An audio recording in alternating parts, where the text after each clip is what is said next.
So we're talking to Professor Angela Leung, Director and Chair Professor of History from Hong Kong University.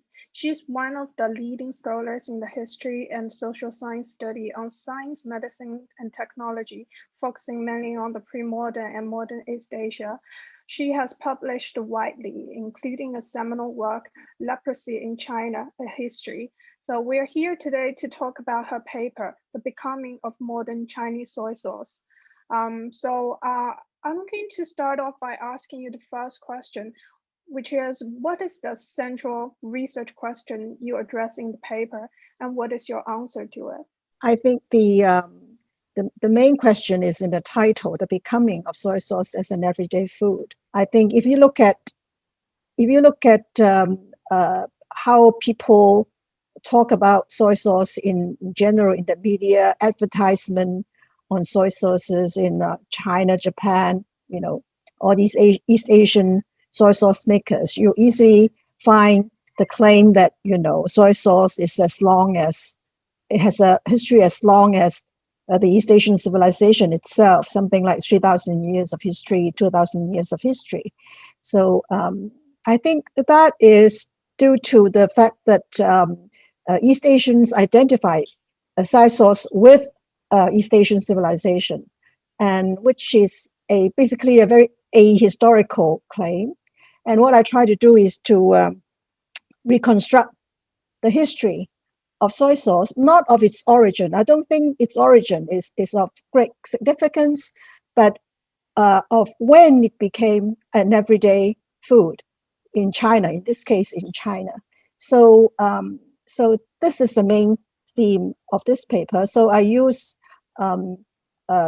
works of other scholars, a lot of examples to show that actually soy sauce did not become an everyday food in China until the early Qing period. So that is very interesting, because when I was reading the paper, before getting to the conclusion, I was already thinking that it sounds like a very similar story of sugar in Europe, which you do mention point that out in the conclusion.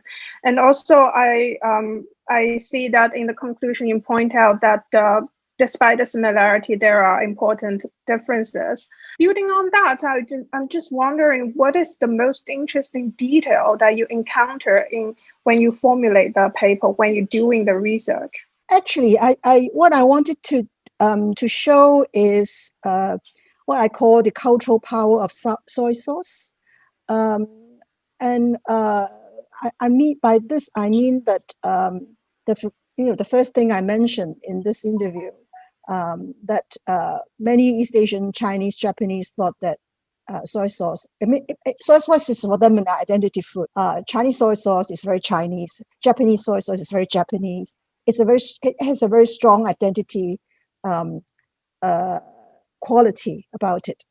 So what I'm trying to do is that very different from sugar, as studied by Sidney Mintz, is that how and when did it acquire this cultural power of identification? So I think that makes it very different from Sidney Mintz's work, and that is and my argument is that only when soy sauce became an everyday food, that everybody could use it, not only the wealthy, not only the literati, not only the court, that that soy sauce acquired that power. And I gave examples of how soy sauce was used in society as a gift, as a gift from junior family members to senior members, as a gift to friends who live who has left home, who are on travel. So there is so soy sauce has this function of connecting people, making a community, and also a food that reminds you of home. So this connecting function, I think, is extremely interesting, that I would like to emphasize in this paper. Thank you very much for the wonderful answer to it. And when you mentioned that you in your paper you presented really well how soy sauce was started off with as a very exclusive kind of tonic elements among elite groups, and it only became popularized because of one of the most important factor you mentioned is the availability of soybeans, because of the inclusion of Manchuria into the Qing regime, and so that availability of the primal product, the soybean, really triggered the becoming of soy sauce into an everyday food. I find that very interesting personally, and but I also have the question. So, in order for we have this bigger supply of soybeans, which makes it possible to produce more soy sauce for people.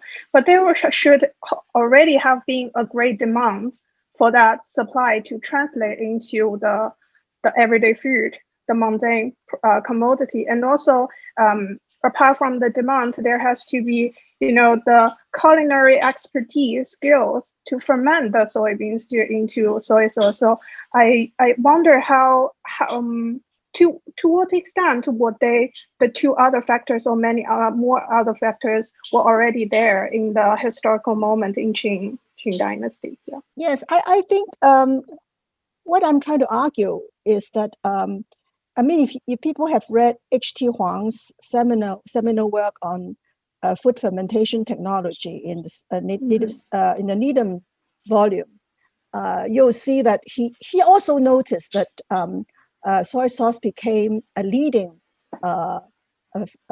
condiment in China in the early Qing period, in the early and from mid-Qing on, and he tried to explain that, but not very convincingly. He said that probably the technology of making soy sauce, fermentation, what kind of materials and what temperature, and that technology was acquired by the workers who were probably not literate. So the method was not written down, so it traveled very slowly. So even though the technique was known a long time ago, it traveled very slowly. But I don't think that is a sufficient explanation. I think that it is true that the technology has existed. I mean, we know the technology was recorded as early as the 14th century. So why did it only become popular in the late Qing period? And I can only find a satisfactory and sufficient explanation in the commercialization of soy sauce. We see in the earlier examples that the condiment was probably used only by the wealthy, the literati class, and they had very succinct description of the technology. We don't know whether they made it themselves or they have workers who make the condiment for them. But anyway, the details were not registered. The technique was not registered. But I think the technique existed and it was transmitted in one way or another, but it never reached a massive scale until there was possibility of massive commercialization. And that commercialization was not possible until until soybeans was available in great amount. So that came about only in the late 18th century, when Manchuria became really part of China, when the Qing government allowed the exportation of soybeans to be exported to the rest of China.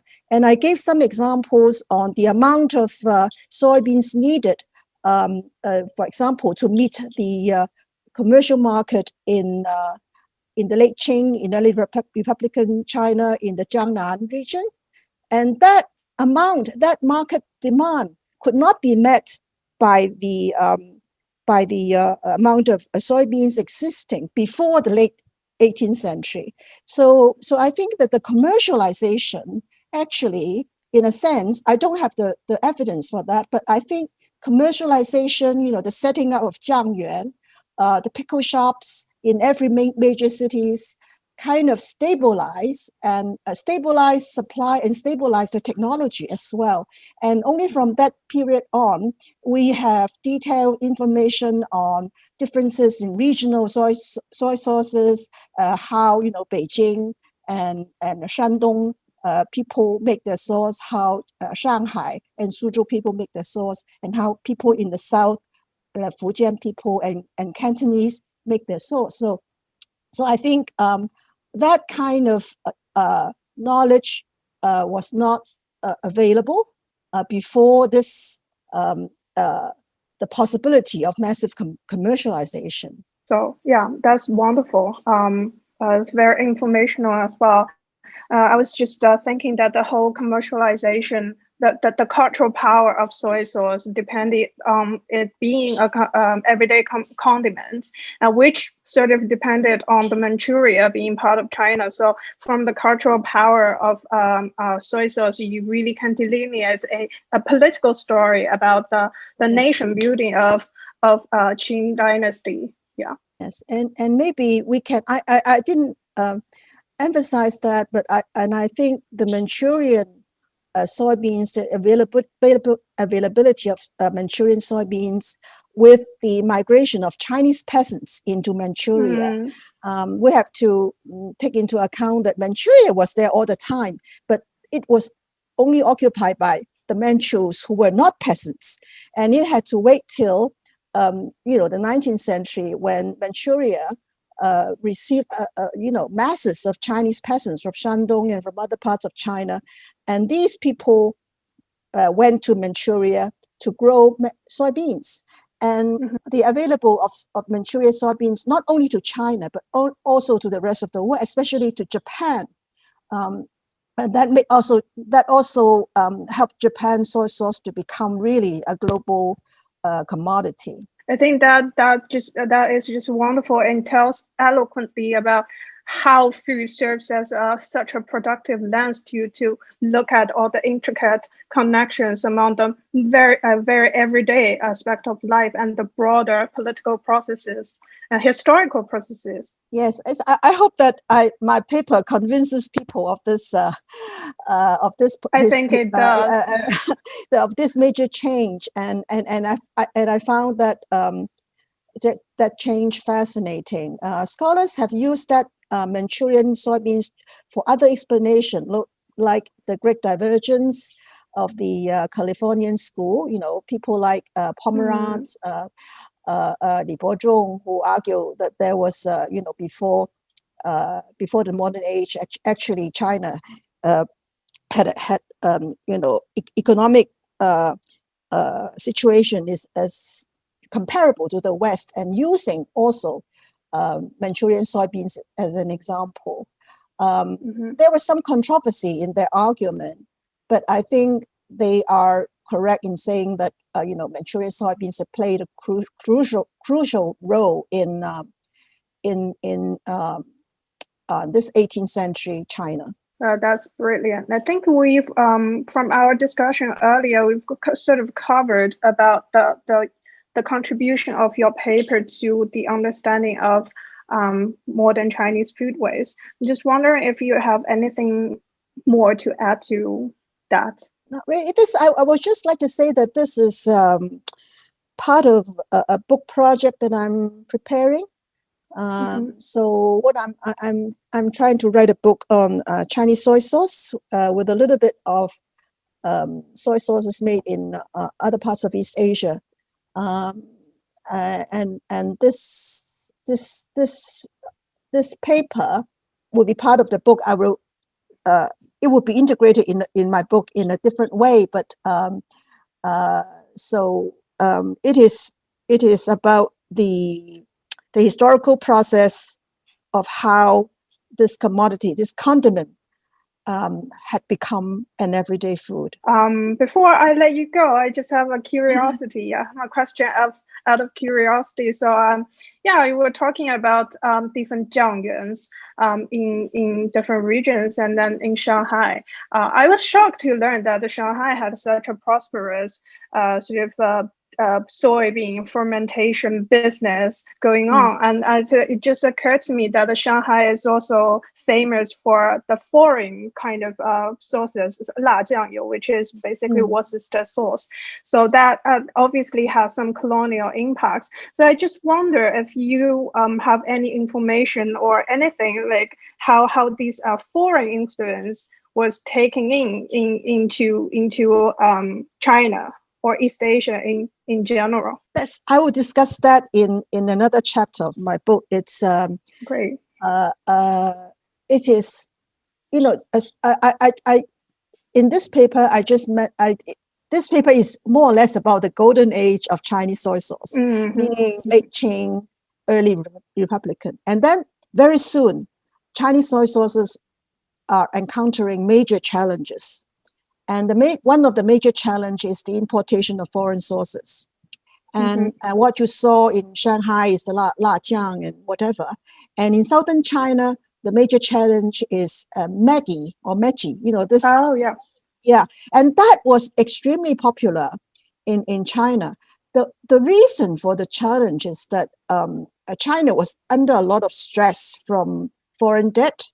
After the Boxer, China owed foreign powers a lot of money because they lost the war against the foreign powers, and so China had to pay a lot of debts. And salt was made into a collateral for foreign debt, meaning that salt after 1900, actually around 1905.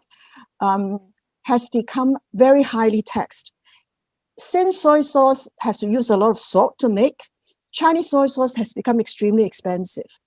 And it is not at all competitive with, say, products from Japan or all the foreign sources that you mentioned in Shanghai and in southern China. So it was a huge political issue. And the movement, I'm sure you have heard of the movement of the Guohuo. You urge the Chinese to use Chinese products, not to use foreign products. And soy sauce is a major item in that. So how to reduce the cost of soy sauce making, how to make Chinese soy sauce compatible was a major issue in the Republican period. So that was the theme of the next chapter of my book. That's wonderful. I mean, that's just like addresses so many questions out of curiosity when I was reading the paper. So it's a very wonderful experience reading our paper and talking about it kind of face to face. And I think the paper really is very, very engaging and makes reader want to engage with it more, with a lot of questions going on. And thank you so much for sharing the time and with me and talking about your paper. And I look forward to the conference and to the panel discussion.